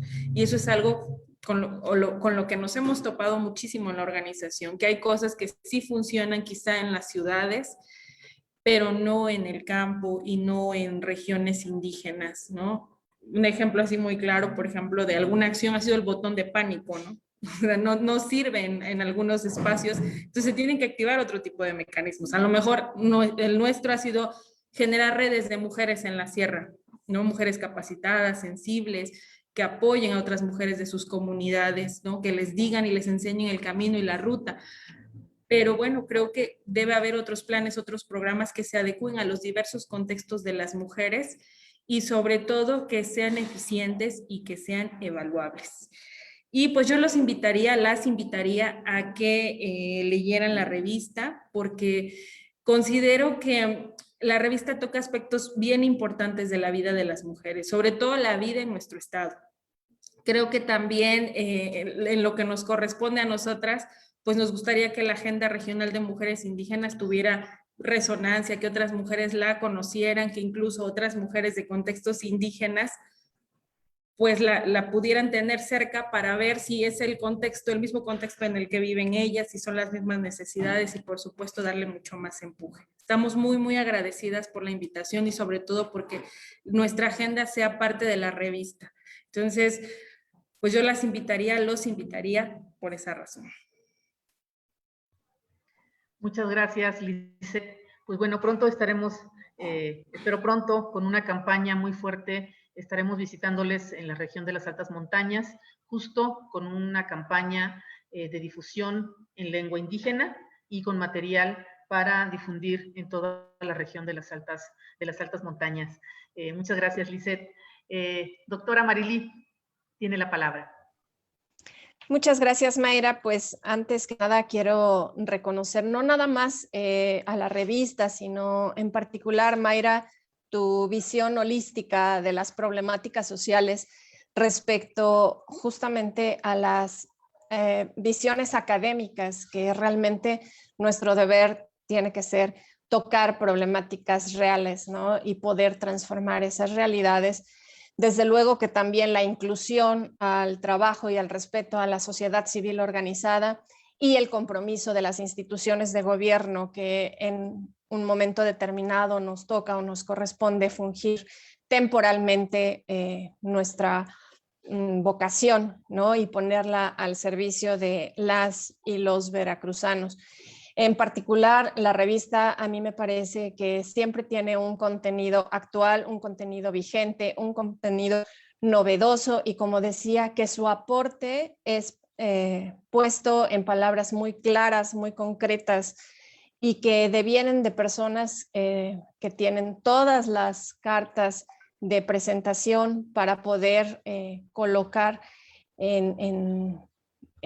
a disposición de la ciudadanía temáticas que en este número en particular aborda las violencias sobre las mujeres que nos implican a todas y a todos, que retratan realidades muy concretas y que no son solamente reiterativas de lo que se realiza en una institución gubernamental o en otra, sino que realmente nos colocan retos, nos colocan perspectivas, nos hablan desde la raíz, desde la base, desde la necesidad, desde la la voz de mujeres que no tienen la oportunidad de expresarse de manera individual, las compañeras que tienen y compañeros que tienen la autoría de estos artículos, me parece que tienen el pulso muy bien delimitado, muy concreto, muy identificable y que es nutritivo, como decía, no nada más para el quehacer de quienes estamos en el servicio público, que nos permite echar una mirada, ¿no? Para que lo que construimos pueda provenir realmente de la atención a necesidades muy concretas y no sean políticas de escritorio o soluciones que se nos ocurren, sino que esto nos permite echar una mirada realista a todas las situaciones y condiciones que son tan diversas en nuestro estado. Entonces, a mí me parece que el trabajo es trascendente, mantener una revista de esta calidad y de esta periodicidad definitivamente es un gran acierto para el sistema, para la dirección, y me parece que es una revista que ya ahora nos ha ido acostumbrando a esperarla con ansias para poder ver la temática siguiente sobre la cual se está abordando. Nos permite sentarnos de manera virtual, ¿no? A escuchar de manera interdisciplinaria y además interinstitucional las miradas de nuestras compañeras y compañeros. A mí me encanta en este tipo de sesiones, ahora como presentadora de la revista o comentadora, pero otras ocasiones solamente como público, poder ver a compañeras y compañeros de la administración pública, de distintas secretarías, de la fiscalía. La verdad es que es muy enriquecedor poder sentirnos pues como pares, ¿no? Como que estamos preocupadas y preocupados por los mismos temas y cada uno nos llevamos, creo que muchas reflexiones y muchas tareas pendientes para nuestro quehacer cotidiano, que finalmente una revista de divulgación también es lo que debe de provocar, no solamente informar y compartir pues el pensar de las y los autores, sino llevarnos a un compromiso mayor respecto a las temáticas vigentes y los temas que tenemos pendientes todavía con nuestra sociedad. Enhorabuena con este número, agradecida por la oportunidad de hacer uso de la voz y sobre todo por poder ser copartícipe de este gran proyecto, y un saludo muy respetuoso a todas y todos los asistentes en esta sesión, tanto en Zoom como quienes nos siguen en vivo, y pues quedo atenta y a su disposición. Gracias, Mayra. Muchísimas gracias, doctora Marilí, por sus amables palabras hacia mi persona. En realidad es un trabajo colectivo, un esfuerzo, y es justo la encomienda que nos asignó el gobernador del estado de Veracruz, el ingeniero Cuitlahua García Jiménez, cuando se hizo el decreto para crear esta Dirección de Cultura de Paz y Derechos Humanos, bajo el liderazgo también del secretario Eric Cisneros Patrocinio. Bueno, vamos a dar paso a la última parte de esta presentación, con comentarios y preguntas que el público nos ha hecho llegar a través de las redes sociales, por Facebook Live, y por aquí también compañeras que están comentándonos, haciéndonos algunos comentarios. Denme tantito chance. Bueno, nos saludan de varios municipios. Muchísimas gracias de Cuautitlán, la compañera Nancy Carpio. Francis Vázquez Hernández comenta qué importante es aplicar las medidas de protección en tiempo y forma. Lupita Galán, que es necesaria la creación de una fiscalía de género. Norma Tobón pregunta, ¿las órdenes de protección que expide la Fiscalía se limitan a rondines, pasan una vez y las víctimas les requieren y no se hacen presentes para auxiliarles de sus agresores, mismos que no respetan cualquier restricción? ¿Qué se puede hacer para que esta protección sea permanente y no se limite a días, sino hasta que ya no se requiera? María de la Rica, un saludo compañera, comenta, en la Fiscalía de Zongolica hacen falta más fiscales, psicólogas, trabajadores sociales, médica legista, así como auxiliares, mujeres bilingües. Esto es una realidad. Se requiere un fortalecimiento de las fiscalías en distintas regiones, principalmente en las regiones indígenas, y creo que ya se está trabajando bastante fuerte en esto. Jenny Luna Martínez comenta, mientras no haya respaldo real económico del Estado y del gobierno federal a la aplicabilidad de las políticas públicas ya existentes, seguiremos hablando al aire sin hacerlo establecido en el artículo 1 constitucional. Para en verdad generar resultados en positivo con respecto a los temas de prevención y eliminación de violencia contra las mujeres, niñas y niñas en Veracruz. Necesitamos no solo que nos escuchen, porque la realidad sociológica que vivimos es muy palpable, necesitamos aplicabilidad en lo económico para desarrollar programas con vinculación de las instituciones y monitoreo de los recursos para dar credibilidad de lo que tanto se habla en los 3 niveles con respecto al tema de prevención de la violencia. Felicidades por estos espacios. Anabel Lara nos hace una pregunta: ¿qué fundamento legal se puede utilizar para recuperar un bebé sustraído a una madre de nacionalidad guatemalteca? Si gustas, Anabel, alguien de la Dirección de Cultura de Paz y Derechos Humanos se pondrá en contacto contigo para darte la asesoría pertinente. Miranda Ordaz, gracias por la plática. Cuando hablamos de violencia de género, ¿solo es violencia contra la mujer? Cuando se habla de violencia de género, ¿no se da también con el hombre? Y Rosaura Rojano Osorio, a las panelistas, ¿qué estrategias, acciones propondrían para implementar en el Estado para contribuir a prevenir la violencia de género? Bueno, pues mucho de lo que se acaba de hablar aquí, ahí pues se habló sobre esto, y también te invito a que leas la revista, porque ahí se habla ampliamente por esto. Lida Ruiz manda muchos saludos y felicitaciones. Muy bien comentado por la doctora Viveros. Necesitamos no nada más la política de escritorio, se necesitan acciones de manera institucional e interdisciplinaria en los 3 niveles de gobierno.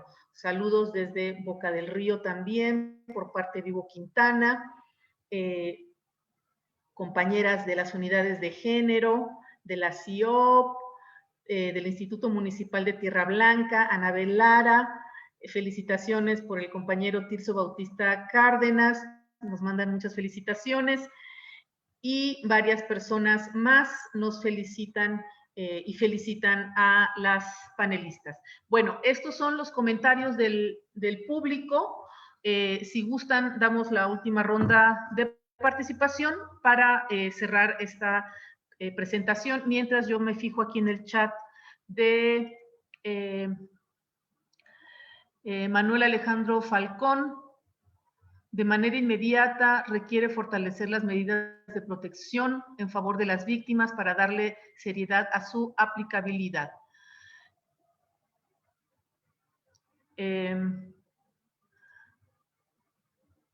Sí, creo que hasta ahí vamos bien. José Francisco,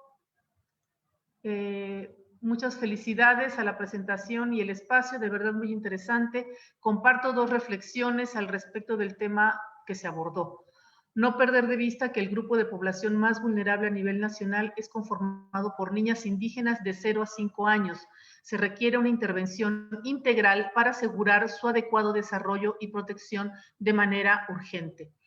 2. La remoción del perpetrador en casos de violencia doméstica es un gran pendiente legislativo que sin lugar a dudas fortalecerá los mecanismos de atención y respuesta ante casos de violencia y es fundamental para asegurar la restitución de derechos vulnerados. Reciban un cordial saludo y de nueva cuenta reitero mi agradecimiento por la invitación a este espacio. Muchísimas gracias por tu comentario, Francisco Toscano. Bueno, más felicitaciones y esos serían los comentarios. Entonces, adelante, Lisette, aquellas preguntas que consideras caen en tu cancha, pues te damos la palabra para que des respuesta.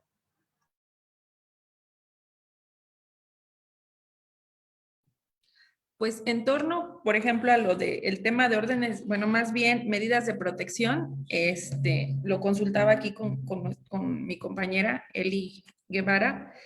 Lo que hacemos aquí en la organización es que una medida de protección tiene una vigencia de 60 días, entonces lo que hacemos es solicitar su renovación. Y luego, por otro lado, también lo que están implementando aquí las fiscales, que se nos hace una buena práctica, es también notificar, en este caso al agresor, de que hay una medida de protección. Entonces, de alguna manera, él está informado de que no puede acercarse a la denunciante. Y bueno, ya en este caso, si él llegara a incumplirla, pues se le podría denunciar por otro delito. Entonces, es como lo hemos aplicado aquí en la organización. Y bueno, relativo a las estrategias del Estado para prevenir, justo lo abonábamos durante la presentación de hoy. Y nosotras, bueno, la violencia, en efecto, ¿no? Lo hemos como discutido bastante el tema de violencia de género. Consideramos que, bueno, al hablar de esto también los roles específicos de mujeres y hombres nos vulneran a ambos. Sin embargo, las estadísticas nos dicen que hay mucha más violencia hacia las mujeres por el otro género o bien por el rol de género que desempeñan las mujeres. Por eso, de alguna manera, le llamamos violencia de género a la violencia hacia las mujeres, justamente por bueno, nosotros lo vemos desde esa perspectiva. Hasta ahí sería mi intervención. Muchísimas gracias, Lisette. Doctora Marilí, adelante. Muchas gracias a todas y todos por sus comentarios, por la gentileza de su atención a lo que hemos podido aportar, reflexionar en torno al tema en general de la violencia contra las mujeres y en particular con lo que está colocado en el número 8 de la revista. En el tema específico de las órdenes y medidas de protección, creo que es una situación que es el diseño mismo de las órdenes de protección. Sí, es cierto, la mayoría de las órdenes que se dictan son rondines, que están a cargo de la Secretaría de Seguridad Pública y que estas mismas tienen implicaciones y problemáticas concretas. Primero, pues es la identidad de las personas, los recursos para que estos rondines se puedan dar de manera constante, efectiva y que cumplan con su función de proteger a las víctimas. Y por otro lado, las otras medidas de protección que tienen otras implicaciones, como bien comentan la compañera en la asistencia que brindan a las personas que las requieren, así es como debe ser, así es como se establece en el protocolo. La persona a quien se le va a restringir tiene que ser notificada, porque también es parte de las medidas, es decir, a quien se dirige esta medida de restricción se le está limitando un derecho humano, también de alguna manera, ya sea de tránsito o de libertad, y tiene que reunirse este requisito. Ahora,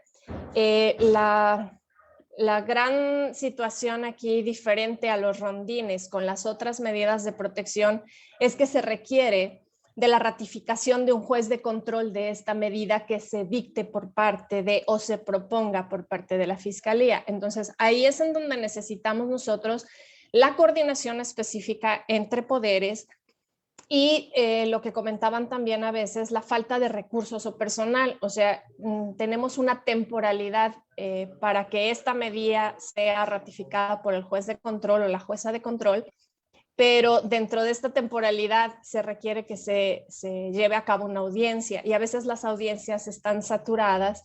Por eso es que de manera reiterada se dicta solamente la medida de rondines, ¿no?, que está a cargo de los compañeros de seguridad pública. Entonces, como decía, si bien es cierto, tenemos ya algunos avances para tratar de prevenir, sancionar y erradicar la violencia que se sufre de manera cotidiana por parte de mujeres y niñas en nuestra sociedad, ya hay algunos avances, presupuestos y líneas de acción, protocolos para nosotros como autoridades, Lo cierto es que nos vamos dando cuenta, que creo que no debería de extrañarnos, que son insuficientes, porque la violencia contra las mujeres es una pandemia también, es una pandemia que tenemos años, tenemos mujeres y niñas muriendo por violencia doméstica, por violencia de género, por la invisibilización que se ha dado a este tema y que ahora en la transición que hacemos, en reconocer la problemática, estamos ahora visualizando que son insuficientes los recursos, pero no es porque no se hayan querido destinar, sino porque cada vez nos damos cuenta que recursos que se den van a seguir siendo insuficientes si no cambiamos las estructuras, los pensamientos, las condiciones sociales, la visión que tenemos de los roles y de las formas en cómo convivimos como personas en nuestra sociedad. Entonces, esto no nada más implica las formas reactivas que nosotros podemos atender, sino las formas también en cómo podemos nosotros formarnos, cómo podemos educarnos, cómo podemos reorientarnos. Y ese trabajo también es de la sociedad civil, puede ser organizada o no organizada. Yo la verdad es que respeto y admiro mucho a las nuevas generaciones, a las ciudadanas, ciudadanos jóvenes que están iniciando su vida en la participación del país, jóvenes de 18, 19, 20 años, que realmente están tomando conciencia al respecto y en ellos está pues sí mucha de mi esperanza de poder cambiar estos paradigmas para que no necesitemos ser reactivos, sino que podamos vivir de mejor manera y en paz. Gracias, Mayra. Muchísimas gracias, Marily. Pues antes de ir cerrando, nada más quiero hacer una corrección. La pregunta de las dos reflexiones que compartí, que leí del chat, es del compañero, el maestro José Francisco Ramírez Jiménez de World Vision México. Una disculpa, maestro. Muchísimas gracias por su aportación. Este es un tema que nos preocupa y nos ocupa y que seguiremos impulsando por dar certeza a estos procedimientos de atención a esta población. Creo que este número contribuye a ir socializando y dando elementos y herramientas muy concretas a cada una y uno de nosotros, cada uno desde su trinchera, digamos, de su área de competencia, de su espacio. Estamos convencidas que por la igualdad y los derechos de las mujeres tenemos que trabajar de manera conjunta, sociedad civil, organizaciones sociales, academia, poderes, en el ámbito de respeto de cada una de sus funciones y al interior del gobierno del Estado. Quiero también agradecer pues a las compañeras de la Red de Mujeres Indígenas, porque las ilustraciones que ustedes van a poder mirar en la revista, pues ellas nos autorizaron para poderlas usar. Muchísimas gracias. Nos siguen llegando felicitaciones y aportaciones. Les quiero también comentar que esta revista la pueden descargar desde el micrositio del CEPREVIDE y desde el micrositio de la Dirección de Cultura de Paz y Derechos Humanos. En particular, en este micrositio de la Dirección de Cultura de Paz, no solamente van a encontrar estas revistas, sino estamos tratando de generar un acervo fundamental de todo lo relativo a la materia de derechos humanos y poblaciones vulnerables, y cultura y educación para la paz y la no violencia, para que el funcionariado pueda tener acceso a materiales de estos temas que a veces no son tan sencillos o no son tan fáciles de acceder. Entonces hemos tratado de hacer un compilado tanto de leyes, reformas, reglamentos, como material de interés, así como campañas de difusión que hemos estado promoviendo desde la Dirección de Cultura de Paz y Derechos Humanos. Tenemos 13 folletos que hemos realizado sobre los derechos de las distintas poblaciones vulnerables, así como de la beca especial de atención en derechos humanos para hijas y hijos de personas desaparecidas y también hijas o hijos huérfanos por feminicidio, que es única en el país y que recientemente acabamos de cerrar la convocatoria. Esta es una convocatoria que sale cada año. También contamos con un directorio de todas las instituciones tanto en el estado de Veracruz como a nivel nacional, a la cual el público puede acceder para solicitar algún tipo de apoyo. Desde esta Dirección de Cultura de Paz tenemos la política de puertas abiertas, como es la instrucción de nuestras autoridades, y si bien no tenemos, digamos, como ventanilla al público, sí podemos canalizar casos. Si uno de ustedes tiene alguna denuncia, tiene algún caso, o alguna duda, no, por favor, puede contactarnos y nosotros, si no tenemos la información, le canalizaremos con aquella persona o aquella autoridad que le pueda dar atención.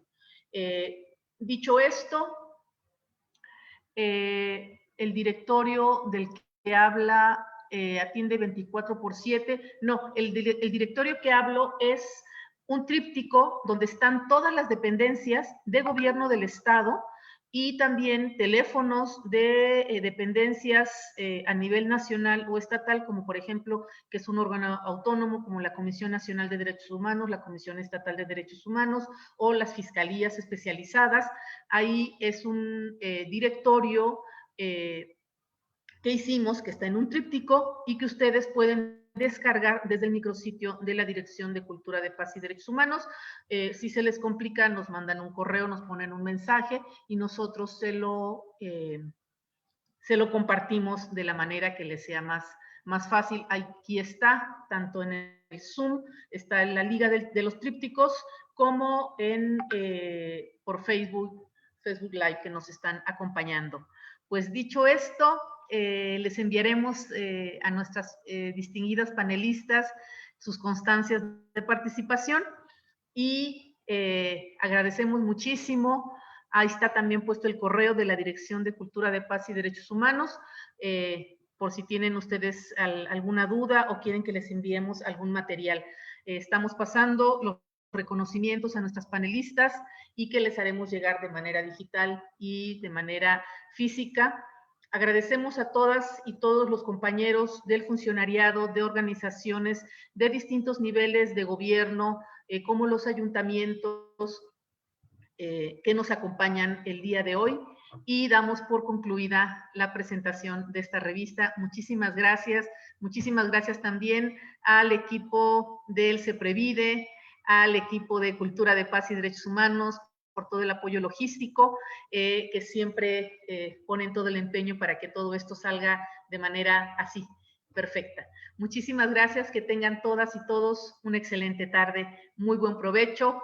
Es ley, compañeras, lo logramos.